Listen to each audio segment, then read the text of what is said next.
అదేనండి. ఇప్పుడు మనం తెలుగు సినిమా గ్లోబలైజ్ అయిందనుకుంటున్నాము.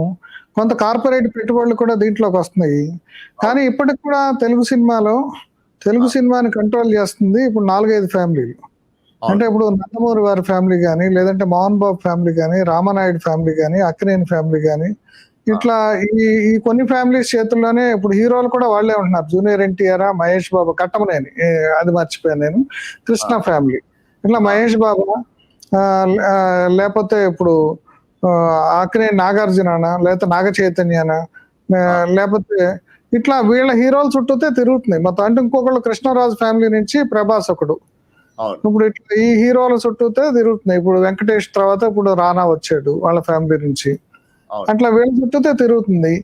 ఇప్పుడు అవును. ఏదైనా భారీ బడ్జెట్ పెట్టి సినిమా తీయాలి అంటే వీళ్ళతోనే తీయాలి. వీళ్ళతో తీయపోతే అసలు భారీ బడ్జెట్‌లో సినిమా నడవదు అనే పరిస్థితి ఎందుకని ఆ! ఇంకా ట్రాన్స్‌ఫర్మేషన్ రాలేదు. అంటే ఇంకా ఫ్యూడల్ ఎలిమెంట్స్ ఫ్యూడలిజం ఇంకా సినిమా ఫీల్డ్‌లో అట్లాగే ఉంటుంది. అది కార్పొరేటైజ్ కావట్లేదు. అంటే మనం గమనించవలసిందేంటంటే తెలుగు సినిమా అనేటువంటిది మొట్టమొదట మద్రాసులో ఉంటూ ఉండేది. హైదరాబాద్‌కి తరలించి వచ్చిన తర్వాత వచ్చే ముందర అలా ఉంటున్న సమయంలో ముఖ్యంగా ఫోకస్ అక్కడ యాక్సెసిబిలిటీ కాస్ట్‌లు ఆంధ్రాకి ఎక్కువగా ఉండేది. ఓకే.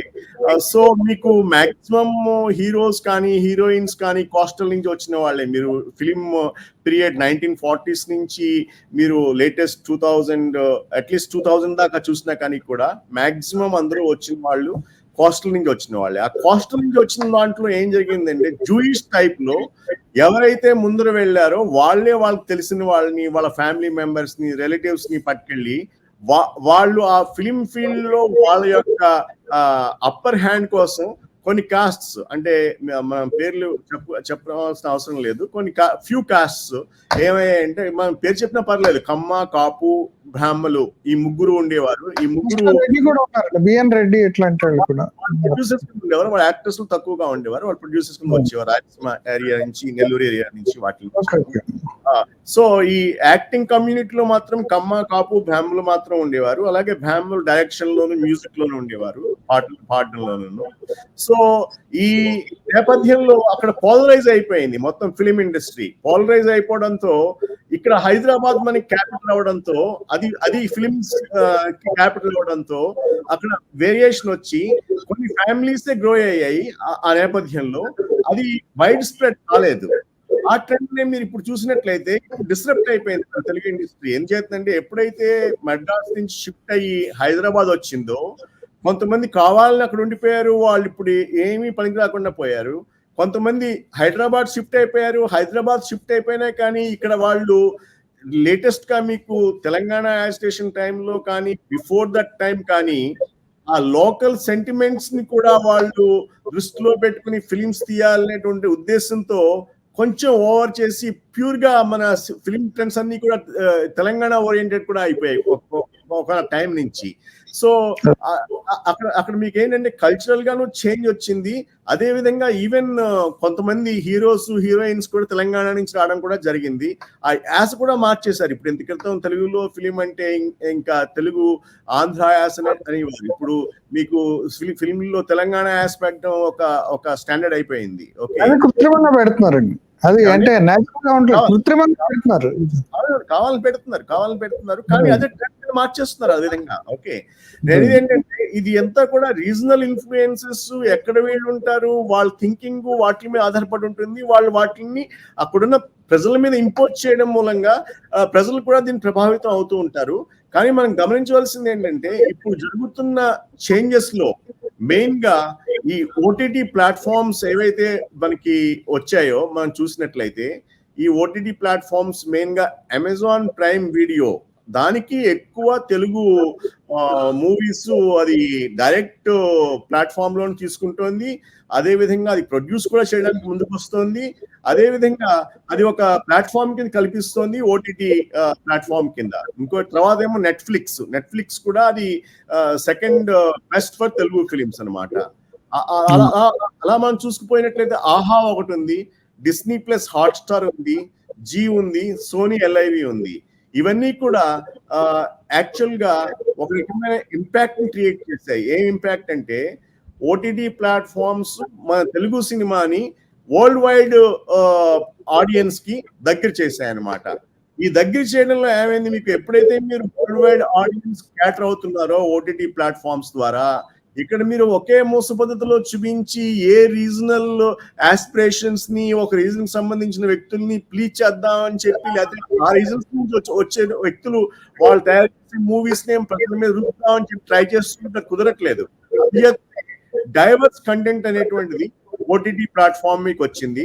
ఆ డైవర్స్ కంటెంట్ మూలంగా ఎవరికి కావాల్సింది వాళ్ళు చూసుకుంటున్నారు. ఎందుకంటే ఇప్పుడు ఓటీటీ ప్లాట్ఫామ్స్ చేసిన ఒక మిస్చీఫ్ ఏంటంటే, ఆర్టిఫిషియల్ ఇంటెలిజెన్స్ ఉపయోగించి ఎవరైతే మనం వెళ్ళి గూగుల్లో సెర్చ్ చేస్తామో, ఏ కంటెంట్ కోసం అయితే సెర్చ్ చేస్తామో, ఆ కంటెంట్ ని అగ్రిగేట్ చేసి వాళ్ళు ఏం చేస్తారు, ప్రజలు ఏది ఎక్కువగా చూస్తున్నారు అంటే సెర్చ్ చేస్తున్నారు, అది టాపిక్ గా వాళ్ళు తీసుకుని ఆ టాపిక్ సంబంధించి ఈ ఓటీటీ ప్లాట్ఫామ్స్ ద్వారా ఫిలిమ్స్ తయారు చేయడానికి ప్రేరేపిస్తున్నారు అనమాట. అటువంటి ఫిలిమ్స్ ఎందుకు సక్సెస్ అవుతున్నాయంటే అవి ప్రజల నాడికి దగ్గరగా ఉంటున్నాయి. అది ప్రజల నాడికి దగ్గరగా ఉండడం మూలంగా ఈ ఓటీటీ ప్లాట్ఫామ్స్ లో వచ్చే ఫిలిమ్స్ బాగా సక్సెస్ అవుతున్నాయి. అది ఒక ఆల్టర్నేటివ్ ప్లాట్ఫామ్ కింద ఏర్పడింది. అందుచేతనే మీకు ఇప్పుడు మీరు చెప్పిన ఈ పాపులరైజ్డ్ హీరో వర్షిప్ అనేటువంటిది కొన్ని ఫ్యామిలీస్ కే పరిమితం అయ్యి ఉన్నప్పటికీ కూడా ఇప్పుడు ఆ ఫ్యామిలీస్ లో ఉన్న పెద్ద హీరోస్ కి వర్క్స్ లేవు. వాళ్ళంతా వాళ్ళు డబ్బు పెట్టుకుని వాళ్ళు ఏదైనా సినిమా తీసుకుని సక్సెస్ ఫెయిల్యూరా అని చెప్పి సంబరపడమే కానీ, వాళ్ళకి మీకు పెద్ద పెద్ద బ్యానర్స్ వచ్చి కానీ, లేకపోతే పాన్ ఇండియన్ మూవీస్ తీయడంలో కానీ, వాళ్ళకి మీకు ఎక్కడ ఆపర్చునిటీస్ ఉన్నాయి చెప్పండి. మీరు ఒక 5 to 10 years తీసుకుని పెద్ద హీరోస్ ఫ్యామిలీస్ నుంచి కానీ, ఎవరైతే ఈ పోలరైజ్ అయిపోయి ఉన్నారో ఈ ఫిలిం ఫ్యామిలీస్, ఆ ఫ్యామిలీస్ లో ఏ పెద్ద హీరో యాక్ట్ చేసిన ఒక ఫిలిమే అని చెప్పండి. అంటే ఇప్పుడు ఈ బాహుబలి తీసుకున్నా, RRR తీసుకున్నా, ఇట్లాంటి సినిమాలు ఏవైతే భారీ సినిమాలు ఉన్నాయో ఇట్లా వీళ్ళే హీరోలుగా ఉంటున్నారు. అవును, మరి అక్కడ ప్రభాస్ లైమ్ లైట్ లోకి వచ్చాడు. అదే విధంగా అల్లు అర్జున్ కూడా లైమ్ లైట్ లోకి వచ్చాడు. ఈ ఫిలిం మూలంగా ఒక రాణా లైమ్ లైట్ లోకి వచ్చాడు. ఓకే, సత్యరాజ్ తమిళనాడు నుంచి లైమ్ లైట్ లోకి వచ్చాడు. బట్ కానీ మీకు ఇంకా జూనియర్ ఎన్టీఆర్, RRR లో జూనియర్ ఎన్టీఆర్, రామ్ చరణ్ కూడా పాన్ ఇండియా లెవెల్లో డెబ్యూ చేసినప్పటికీ కూడా వాళ్ళు ఇంకా ఎస్టాబ్లిష్ అవ్వాలి ప్రభాస్ మాదిరిగా. ఎందుకంటే Prabhas already is an established person in pan Indian level. So ఆ విధంగా ఇంకా వీళ్ళు తప్పించి ఒక ఫ్యూ మెంబర్స్, అంటే 5 మీరు కౌంట్ చేయగలరు పెద్ద పేర్లు. మిగతా వాళ్ళు లేరు కదా. ఒక వెంకటేష్ లేడు, నాగార్జున లేడు, బాలకృష్ణ లేడు, వీళ్ళెవరు కూడా మీకు పాన్ ఇండియన్ ఫిలిమ్స్ లో లేరు. కారణం ఏంటంటే వాళ్ళకి మార్కెట్ కూడా లేదు. ఓకే, బికాజ్ వాళ్ళ జోనరు, వాళ్ళ థీము, వాళ్ళ ట్రెండ్, వాళ్ళ జనరేషన్ వేరైపోయింది ఇప్పుడు. ఓకే, సో అన్లెస్ వాళ్ళు ఏదైనా కొత్తతనాన్ని తీసుకొచ్చి వాళ్ళు ట్రై చేయాలి, లేకపోతే వాళ్ళు గతం సత్యరాజ్ మాదిరిగా, సత్యరాజ్ ఒకప్పుడు హీరో, తమిళ్లో పెద్ద హీరో, అతని మాదిరిగా వాళ్ళు కూడా కన్వర్ట్ అయిపోవాలి ఏదైనా కట్టప్ప టైప్ రోల్స్ లోకి ఈ పాత్ర హీరో. అది అందుచేత నేను అనుకునేది ఏంటంటే over a period of time, next 5 years లో మీకు ఈ జగపతి బాబు కూడా డిఫరెంట్ రోల్స్, ఫస్ట్ హీరో అలా, తర్వాత విలన్ అయిపోయాడు. నేను ఏంటంటే ఆ విధంగా డైనమిక్ గా మారిపోవాలి. కానీ నేను వెంకటేష్ని, నేను హీరోని, నేను నాగార్జునాన్ని, నేను హీరోని, నేను నాగ చైతన్యాన్ని, నేను హీరోని కూర్చుంటే వీళ్ళెవరు కూడా క్యారియర్ లో పైకి రాలేరు. కారణం ఏంటంటే వీళ్ళు ఐడెంటిఫై చేయబడ్డారు ఒకనొక జోనర్ తో, ఒకనొక టైంలో. ఇప్పుడు వాళ్ళు రెలివెంట్ గా ఉండాలంటే ప్రభాస్ మాదిరిగా పరివర్తన చెందాలి. ప్రభాస్ కూడా ఒకప్పుడు అతని ఫిలిమ్స్ ఏమి ఇప్పుడు సక్సెస్ అయ్యేవి కాదు, అతని వెర్బాటం కూడా అంత బాగుండేది కాదు. ఓకే, అంటే అతను మాట్లాడే స్టైల్ కూడా. కానీ over a period of time అతను గ్రూమ్ చేయబడ్డాడు రాజమౌళి లాంటి డైరెక్టర్ చేతిలో పడి. సో ఆ విధంగా అయితేనే కానీ ఈ పెద్ద హీరోలకి ఇప్పుడు మార్కెట్ లేదు. వాళ్ళు ఇప్పుడు ఏం చేసుకోవాలి, ఏ పూరి జగన్నాథ్ లేకపోతే ఏ హరిశంకర్ గతంలో వాళ్ళు సక్సెస్ ఫిలిమ్స్ తప్పకుండా ఇచ్చారు, కానీ మూస పద్ధతిలో ఫిలిమ్స్ లో వాళ్ళు అలవాటు పడిపోయారు. ఒక లైగర్ అనేటువంటి గొప్ప ఫిలిం అని చెప్పి హై బడ్జెట్ మూవీ తీశాడు పూరి జగన్నాథ్, మైక్ టైసన్ గురించి బ్యాక్గ్రౌండ్ లో పెట్టి. కానీ అది ఏమీ అట్రాక్ట్ కాబడలేదు ఆడియన్స్ కి. ఎందుకంటే అది కూడా అతను సరిగ్గా పిక్చరైజ్ చేయలేకపోయాడు. అంటే స్క్రీన్ ప్లే అనేటువంటి నడవలేదు. ఇప్పుడు కరెంట్ గా ఉన్న ఆస్పిరేషన్స్ తో పాటు డేటా డ్రివెన్ కూడా అయి ఉండాలి. ఏ ఫిలిం అయినా కానీ కూడా డేటా ఉండాలి, విజువల్ ఇంపాక్ట్స్ ఉండాలి, మ్యూజిక్ ఉండాలి, స్టార్ కాస్ట్ ఉండాలి. ఆ స్టార్ కాస్ట్ కూడా అపీలింగ్ ఉండాలి. అదే విధంగా అది కూడా పాన్ ఇండియన్ స్టార్ కాస్ట్ అయి ఉండాలి. ఇవన్నీ ఏర్పడి మంచి డైరెక్టర్ ఉండాలి, అదే విధంగా మంచి మ్యూజిక్ ఉండాలి. ఓకే. ఆ మ్యూజిక్ కూడా మళ్ళీ ఏంటి రీజనల్ మ్యూజిక్ ఇచ్చేవాళ్ళు కాదు. దానికి మళ్ళీ మీకు మళ్ళీ పాన్ ఇండియన్ లెవెల్‌లో అన్ని రకాల మ్యూజిక్స్ అలాగే మన ఈవెన్ ఓవర్‌సీస్ లెవెల్ నుంచి కూడా కొన్ని బిట్స్ కాపీ చేసి మనం చేయవలసి ఉంటుంది. సో ఆ విధంగా చేస్తే ఈ మధ్య నాటు నాటు అనే పాట కూడా ఇప్పుడు అది ఒక స్టైల్లో అంటే ఒక జానపద గీతం లాంటిది. దాన్ని కూడా పాపులరైజ్ చేశారు. యాక్చువల్ గా మీకు నాటు నాటు అనేటువంటిది కిరవాణి డెఫినెట్ గా దానికి ఆస్కార్ అది వచ్చినప్పటికీ కూడా ఆ పాట సౌత్ ఆఫ్రికన్ ఫోక్ సాంగ్ అది యాక్చువల్ గా. అంటే అక్కడ ఫోక్ లో వాళ్ళు పాడుకుంటారు అనమాట. అంటే వాళ్ళు అంత అంత నాగరికత లేని వ్యక్తులు వాళ్ళు సౌత్ ఆఫ్రికాలో, అంటే సౌత్ ఆఫ్రికా ఖండంలో. ఓకే. అక్కడ వాళ్ళు లోకల్ గా పాడుకునే ఆటవిక నాటు పాట అది. అటువంటి పాట అదే పాటని అక్కడ వాళ్ళు పాడుకున్న స్టైల్లోనే లోకల్ గా ఎక్కడి నుంచో మన వాళ్ళు లిఫ్ట్ చేసి పట్టుకొచ్చారు. దాన్ని పట్టుకొచ్చి ఇతను డెవలప్ చేశాడు. ఇతను ఎలా డెవలప్ చేశాడంటే దాన్ని మిక్స్ అండ్ లైక్ మైక్రోసాఫ్ట్ అతని పేరు బిల్ గేట్స్ చేసినట్లుగా సాఫ్ట్వేర్ లో ఇతను కూడా ఏం చేశాడంటే ఆ పాటను పట్టుకొచ్చి మిక్స్ అండ్ మ్యాచ్ చేసి దాన్ని ఒక ఇంటర్నేషనల్ ఫ్లేవర్ రప్పించాడు. దాంతో ఆ పాటకి మీరు ఆస్కార్ అవార్డు వచ్చింది. సర్ప్రైజింగ్ యాక్చువల్ గా. ఓకే. కానీ దాని థీమ్ నా అంతటి నేను బాగా ఇన్వెస్టిగేట్ చేసి దాని మీద ఇన్వెస్టిగేట్ చేసి నాకు తెలిసింది ఏంటంటే దాని ఆరిజిన్ అనేటువంటిది సౌత్ ఆఫ్రికాలో జరిగింది.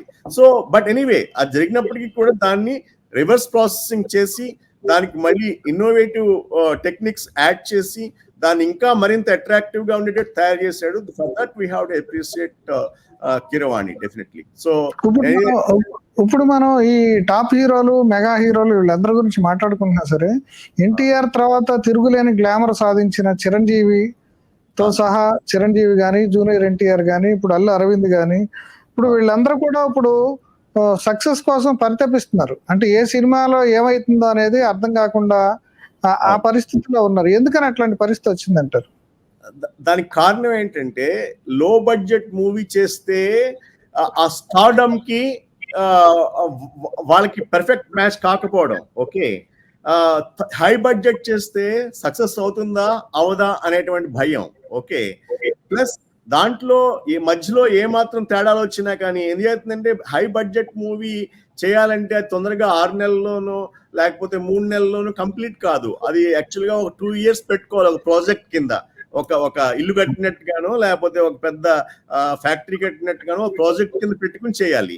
సో ఆ ప్రాజెక్ట్ చేయడానికి కావలసిన వనరులు, మేనేజ్మెంట్, తర్వాత ఆ ప్రాపర్ డైరెక్టర్స్, ఆ డబ్బుని ఖర్చు పెట్టే ప్రొడ్యూసర్స్, ఎంకరేజ్ చేసే వ్యక్తులందరూ కలిసినప్పుడే అంత ఫిలిం అవుతుంది. అంత ఫిలిం అయినప్పుడు మళ్ళీ ఎప్పటికప్పుడు మీకు చేంజెస్ కూడా చేస్తుండాలి. బికాస్ 2 years కాబట్టి ప్రొడక్షన్ టెన్యూర్. మళ్ళీ ఏదైనా మధ్యలో చేంజెస్ వస్తే దాన్ని కూడా డైనమిక్ గా చేంజ్ చేయవలసిన అవసరం ఉంటుంది.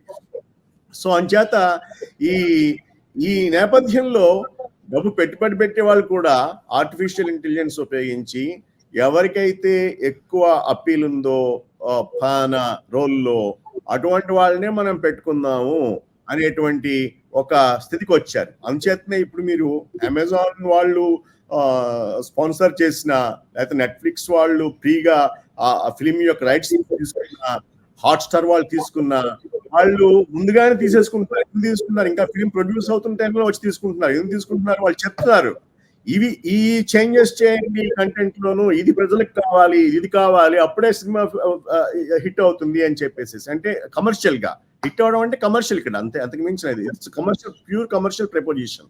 ఆ చెప్పిన ప్రకారంగా ఇవన్నీ మార్పులు చేయవలసి ఉంటుంది. ఆ మార్పులు నేర్చుకునే వ్యక్తి కూడా కావాలి. ఇప్పుడు రాజమౌళి అంటే ఈజీగా నేర్చుకున్నాడు.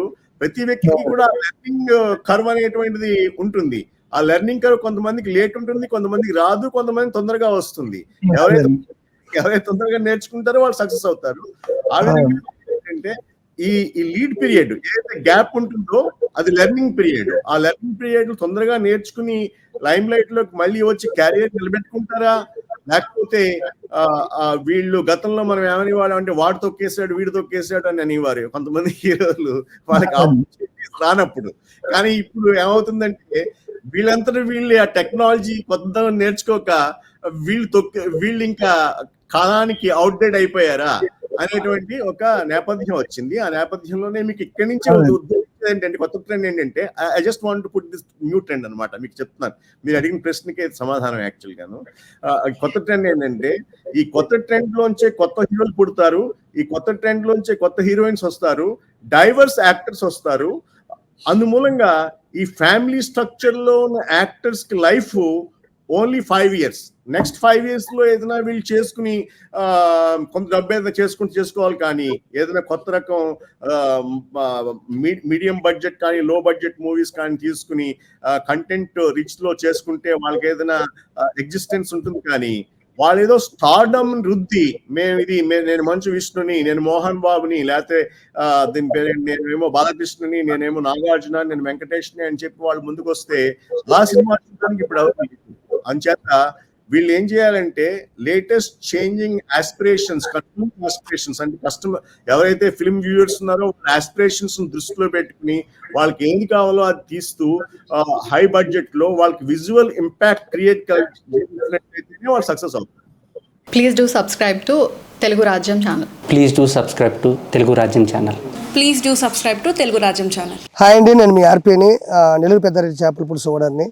మీరు తెలుగు రాజ్యం అనే ఈ యూట్యూబ్ ఛానల్ సబ్స్క్రైబ్ చేసుకుని మంచి మంచి వీడియోలతో వస్తారు. Thank you so much. Hi people, I'm Sonakshi Verma and you please watch Telugu Rajyam and please subscribe to the channel.